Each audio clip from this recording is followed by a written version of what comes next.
आमचा रोंबाट आता ओढ्याच्या ठिकाणी दाखल झालेला.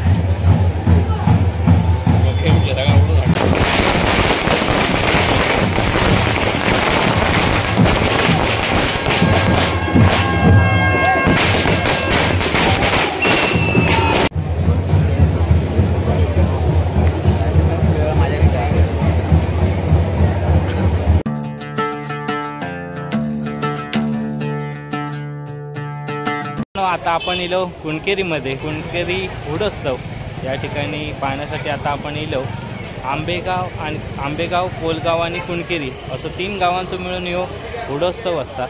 तर या व्हिडिओत आता आपण बघणार आहोत. इतक्या दूरवरती लांब प्रवास करून आपण इलो आणि तर व्हिडिओत कंटिन्यू राहा आणि व्हिडिओ माझी कंटिन्यू बघा.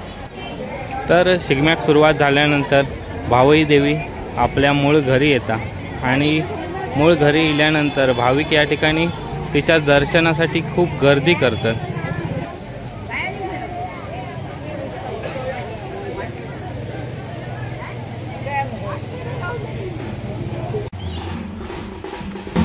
तर मित्रांनो, रोंबाट आपल्या समोर इला आणि आत्ताचा प्रवास आपलं या रोंबाटासोबतच असणारा, कशी गाठीभेटी घेतली जाणार तर आपण या व्हिडिओत बघणार आहोत. तर चला आता आहे बघा आपल्यासाठी ह्या दुसरा वर्ष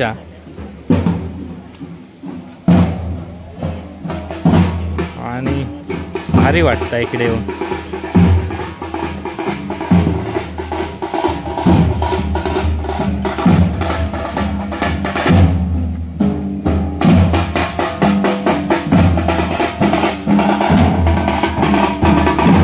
ही सगळी सोबत असणारी मंडळी आहे.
आणि आता थोड्याच वेळात भावई देवीच्या घराकडे, म्हणजे भावई देवीचा जो घर आहे तर त्या ठिकाणी आता रोंबाट येणार आहे. आणि आता इकडे गर्दी पण वाढत चाललेली आहे.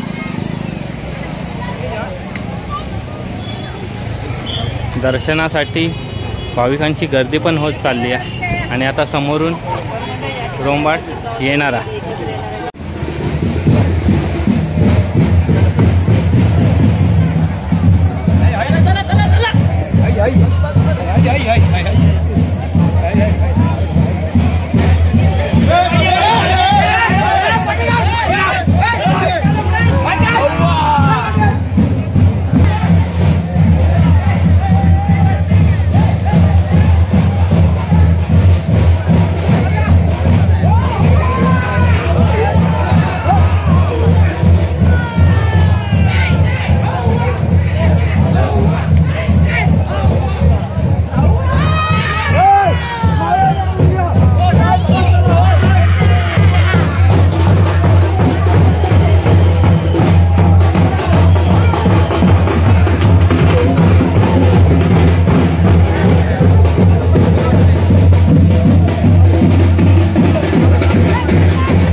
तर मित्रांनो एक नंबर वाटता, भारी वाटतं, वेगळंच आनंद आणि वेगळंच उत्साह प्रत्येकाच्या चेहऱ्यावरती.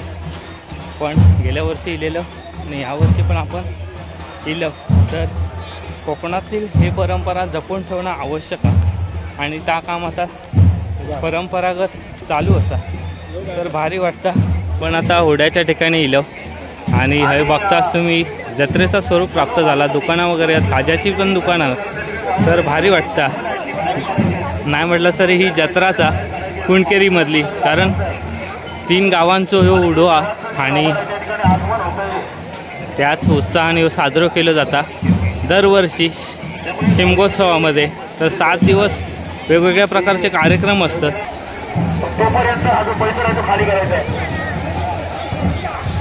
या ठिकाणी जे रोंबाडाची दाखल झालेलं आहे, या कार्यक्रमाचा आस्वाद सगळ्यांनी घ्यायचा.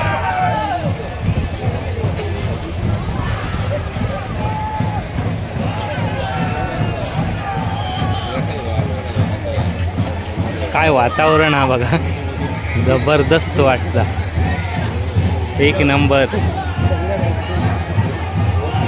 देवाचा रोंबाट आता होड्याच्या ठिकाणी दाखल झालेला.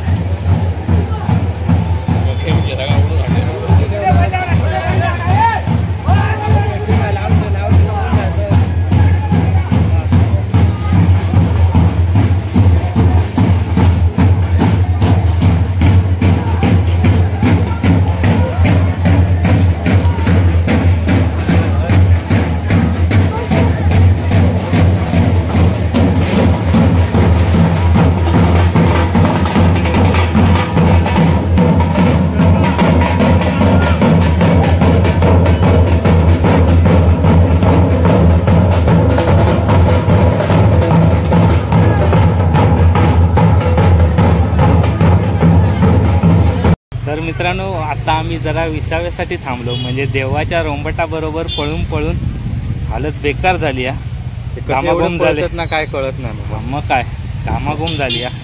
पण त्याच्या देवाच्या मागे असणारी ती श्रद्धा, त्याच्यामुळे एवढी एनर्जी येतं. हो बरोबर ना. आता आपण पळालो तर घामाघूम झालो, गरमीचे दिवस तर अशी कसा वाटला, म्हणजे तुझा जो 4था अनुभव आहे ना? मग 4था होय. आता मी 3 वर्ष येते, मी आता हे 4था वर्ष आणि खरोखर म्हणजे एवढं भारी वाटतं.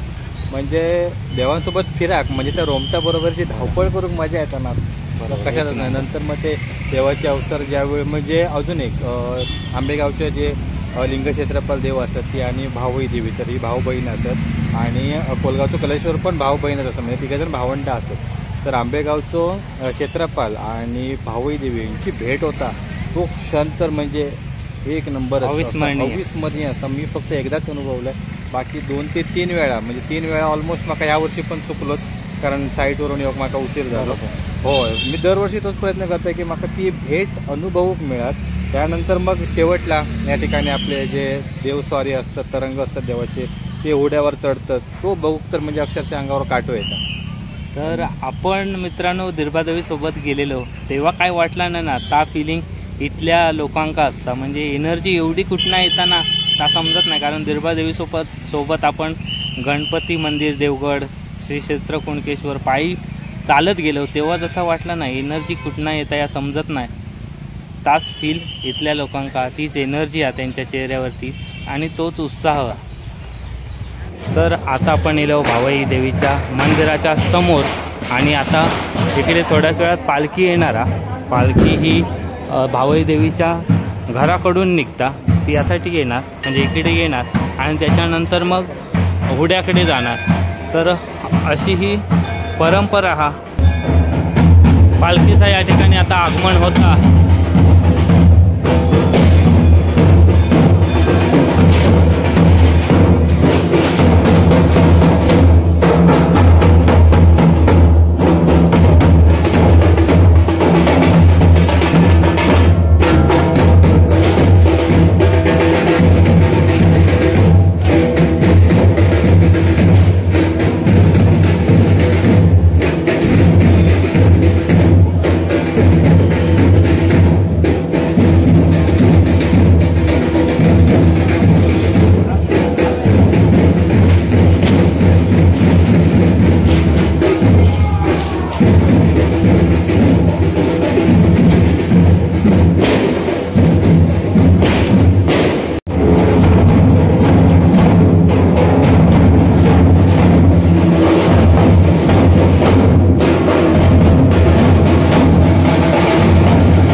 कोलगावच्या कलेश्वरचा आगमन झालेला आणि फटाक्यांची आतषबाजी जोरात होता।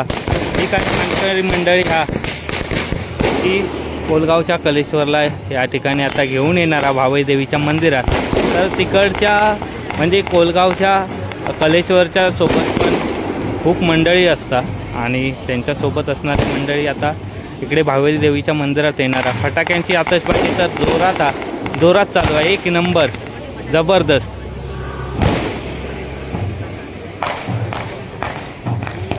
आणि जो काही मार्ग असता त्याच पारंपरिक मार्गान इकडे मार्गस्थ होता हा कोलगावचा कलेश्वर।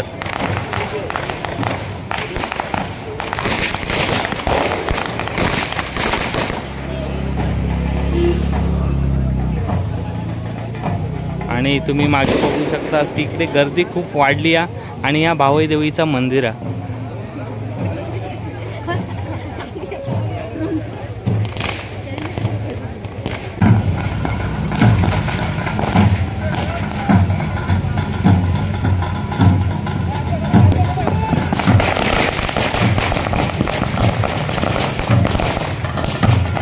एक नंबर मित्रांनो, आपण एवढा लांब इलो देवगडवरून सावंतवाडी कुणकेरीमध्ये, तर या वातावरणानं आता खयच बघूक मिळणार नाही।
तर मित्रांनो, कोलगावच्या कलेश्वर देवाची भावई देवीच्या मंदिरात प्रदक्षिणा झाल्यानंतर जी जागा हा त्या पारंपरिक जागेवरती येऊन थांबता।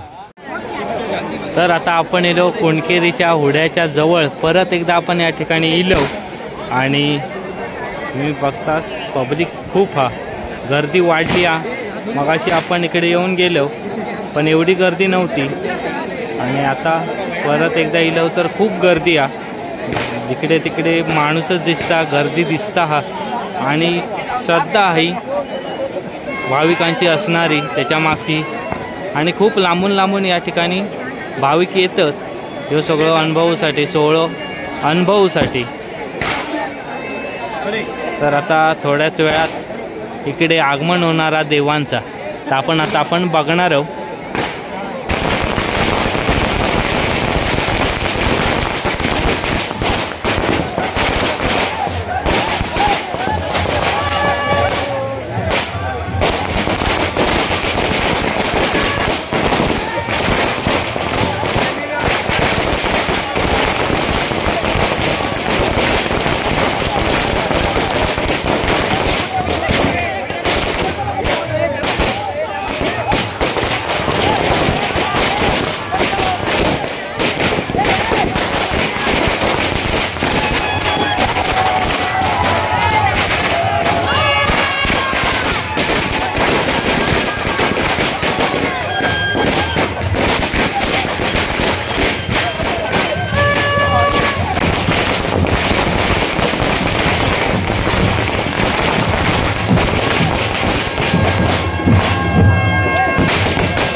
आणि आता थोड्याच वेळात ओढ्यावरती देवस्वरूप सुरुवात होणार आहे, पण आपण आता बघणार आहोत. आणि बघता तुम्ही किती उंच आहोत, आपली वरती मान करूची लागतात तेव्हा आपल्या वरती बघता येतात. आणि एवढ्या उंच वरती चढूचा ही देखील देवाची क्षमता.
तर मित्रांनो चला आता आपण इथून निघूया. एकदम भारी वाटला इकडे येऊन. तर ही व्हिडिओ कशी वाटली सांगा. व्हिडिओला लाईक करा, शेअर करा आणि चॅनलवरती नवीन असाल तर सबस्क्राईब करा. धन्यवाद.